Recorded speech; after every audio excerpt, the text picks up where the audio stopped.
Hello লাডলো জোরদার রাম রাম সবই তো তোমাদের একটা ডাউট ক্লিয়ার করে দেবো, বিশেষত যারা টিআরবির জন্য প্রিপারেশন করছো। ঠিক আছে, অগ্নিবীর আসা পর্যন্ত টিআরবির যে ক্রেজটা তোমরা সবাই বুঝতে পারছো যে টিআরবি কতটা ক্রেজ হয়ে গেছে এখন।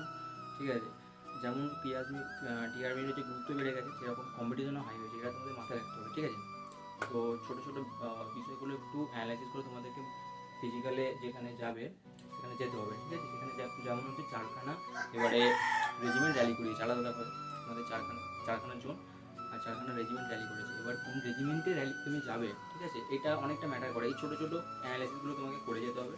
ঠিক আছে, তবে গিয়ে তোমার সাকসেসটা ওখানে ঠিকঠাকভাবে তুমি পাবে। ঠিক আছে, এই ছোটো ছোটো ভুলগুলো তুমি যদি আগে থেকে না জানো, ঠিক আছে, ওই ভুলগুলো তোমাকে আবার সে এক বছর পিছিয়ে দেবে, আবার এক বছর তোমাকে গ্রাউন্ডে অগ্রাতে হবে। ঠিক আছে, এই বিষয়গুলোকে আমি গাইড করবো, কারণ আমি খুদ এই আর্মিতে গেছি, এবারে মনমন্ত্রী রাজপুতে কোয়ালিফাই করেছি। ঠিক আছে, তো আমি আমার পার্সোনাল এক্সপিরিয়েন্স শেয়ার করবো তোমাদের সঙ্গে। তো অবশ্যই আমি বলবো যে যদি যেতেই হয় টিআরবিতে এবারে 2027, ঠিক আছে, 26-এ র্যালি বেরিয়ে যাবে। ঠিক আছে, 26-এ র্যালি হবে তোমাদের। আর তোমরা যাবে, তুমি হচ্ছে অবশ্যই আন্দামান চেষ্টা করবে। আন্দামান অনেকেই জানেই না, টিআরবি সম্বন্ধে জানেই না, বা কোথায় কম্পিটিশন কম কোথায় বেশি একটু জানে না।